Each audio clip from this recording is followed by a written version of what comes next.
Hello सर्वांना स्वागत करते मी माझ्या यूट्यूब चॅनलमध्ये, ज्याचं नाव आहे त्रिशा आणि शौर्य।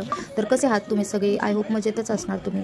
आणि आज स्पेशल डे होता, कारण असं की आज होती पालखी निघणार होती आणि आम्हाला जायचं होतं पालखीसोबत। आणि झालं असं की रात्री आम्ही उशिरा आलो, पालखीमध्येच गेलो होतो आम्ही रात्री पण, आणि रात्री उशिरा आलो त्यामुळे सकाळी लवकर उठलेच नाही कोणच। तर मग उशीर झाला आणि तसंच मग पटकन आवरलं आणि आम्हाला जिथं जायचं होतं तिथून पालखी निघाली होती पुढे। मग काही नाही, मग एका चांगल्या माणसाने आम्हाला लिफ्ट दिली। टेम्पोचे ते कुरिअर घेऊन चालले होते आणि ते पण तिथंच जाणार होते जिथे आम्हाला जायचं, त्या रस्त्यामध्येच त्यांना पण जायचं होतं। मग त्यांनी आम्हाला लिफ्ट दिली आणि मग त्या अर्ध्या रस्त्यापर्यंत त्यांनी सोडलं आम्हाला आणि मग तिथून पुढे आम्ही पायी गेलो।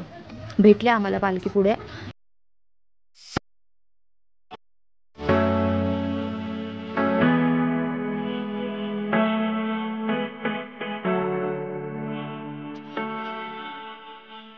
पालखीसोबत 4 पावले वारी तरी सर्वांनी करायलाच पाहिजे असं मला वाटतं। प्रत्येक वर्षी आम्ही जात असतो, पण यावर्षी काय झालं की शौर्य पण रात्री नेलं होतं त्याला, तर सकाळी त्याची तब्येत पण थोडीशी खराब होती। मग त्याला आम्ही घरीच ठेवून आलो होतो।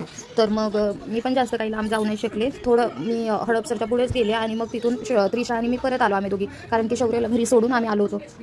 तर थोडं 10-15 मिनटं चालल्यावरती समोर भेटली आम्हाला पालखी।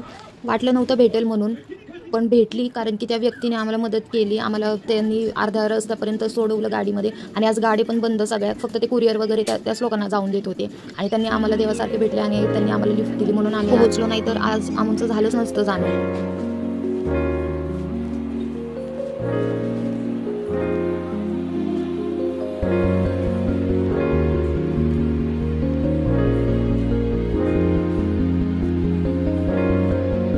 व्हिडिओ मी व्यवस्थित शूट केलेला नाही आहे, तर क्षमा करा।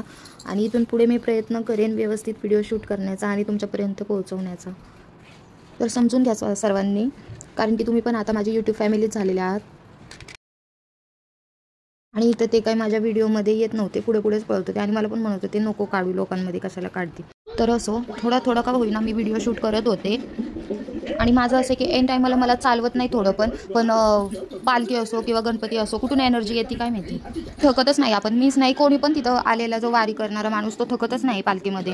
आणि ते वारकरी तर इतकं त्यांचं वय झालेलं असतं तरी पण नाही का, इतक्या लांब ते चालत जातात आणि जरा पण त्यांच्या चेहऱ्यावरती थकवा नसतो, उलट फ्रेश असतात ते लोक। एक वेळेस आपण थकू पण ते नाही थकत, तर कदाचित देवच त्यांना तिथं येण्यासाठी मदत करत असेल असं मला वाटतं।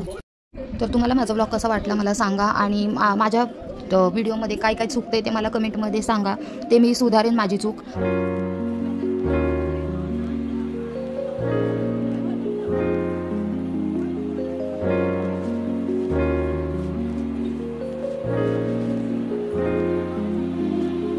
तर चॅनलला नवीन असा तर लाईक, शेअर आणि सबस्क्राईब करा। तर thank you friends, bye bye, take care.